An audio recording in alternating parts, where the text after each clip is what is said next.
Ako ang perlas na yaman, Doña Pia Alba at Kapitan Tiago. Natanyag sa kayamanan, ari-arian at pagiging galante. Ako si Maria Clara.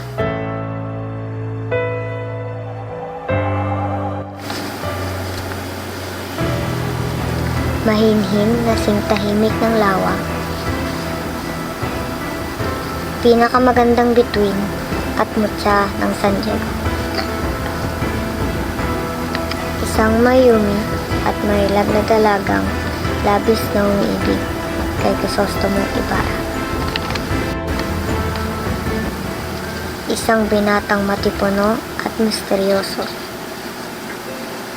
na bumuhay at nagbigay-ani sa aking natutulog na puso. Dahil sa malabis niyang pagmamahal, hindi lamang sa akin, kundi higit lalo sa inang bayan.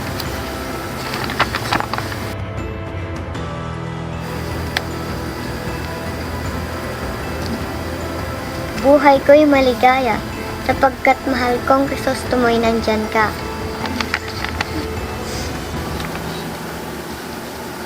Ang lalaking nag-iisa sa aking puso,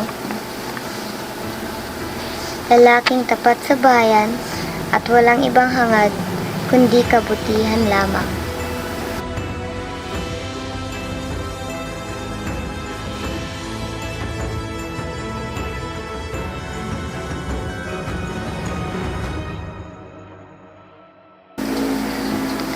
Akala ko ito na ang pinakamasakit na hinagpis ko. Nang malaman kong si Padre Damaso na itinuring ko na pangalawa kong ama. Ngunit nagkamali ako.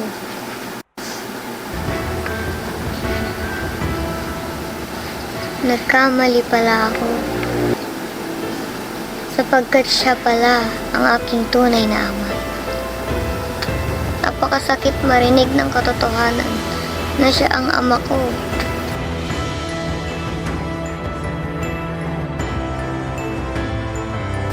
Ngunit hindi pa pala. Sa hindi inaasahan, ikaw rin pala ang magiging sanhi ng aking labis na kalungkutan.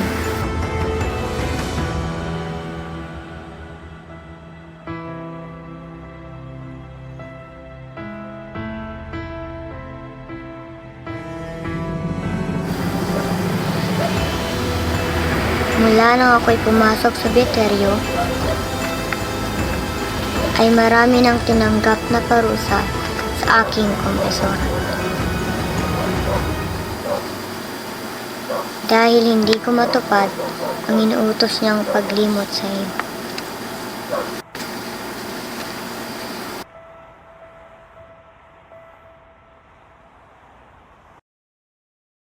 O Crisostomo, mahal ko, naalala mo pa ba? Ang sumpang binitawan mo sa akin. Ang sumpang habang buhay ako lang ang iyong iibigin.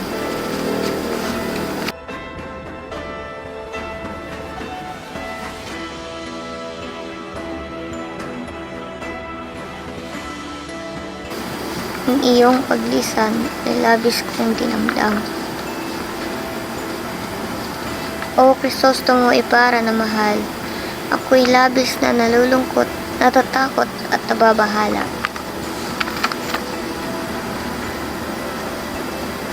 Maniwala ka, mahal ko. Araw-araw ika'y laging hinihintay ko. Umaasang ang lahat ng ito ay masamang panaginip lamang. Na sa aking paggising, ikaw ay nandiyan at hindi na aalis kailanman.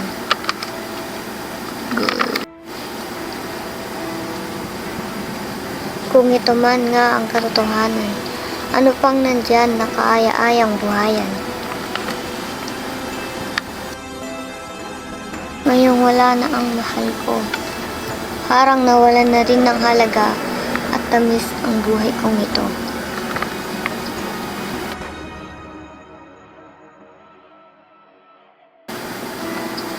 Mahal, kung nasaan ka man ngayon, palagi mong tatandaan na ikaw lang ang lalaking iniibig ni Maria Clara. Tanging lalaking makapagpapatibok sa puso niya.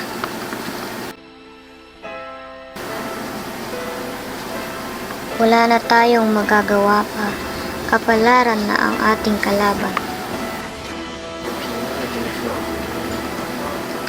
Ako ngayon, gulong-gulo at upos na tila baga isang kandila na nauubos.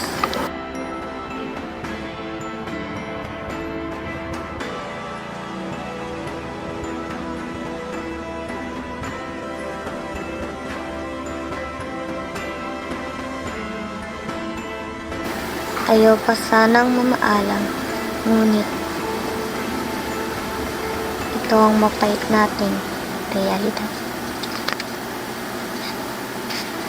Patawarin mo ako kung ako'y sumuko. Patawarin mo ako kung ako'y naging mahina man. Patawad sa hindi paglaban. Mahal kita, Crisostomo. Paalam na, mahal ko. Hanggang dito na lang tayo.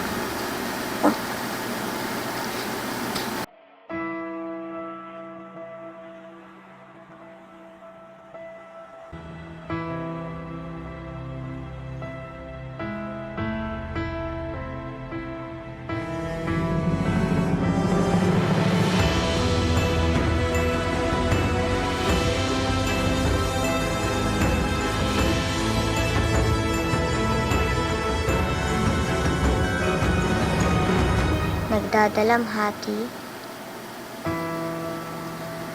Maria Clara.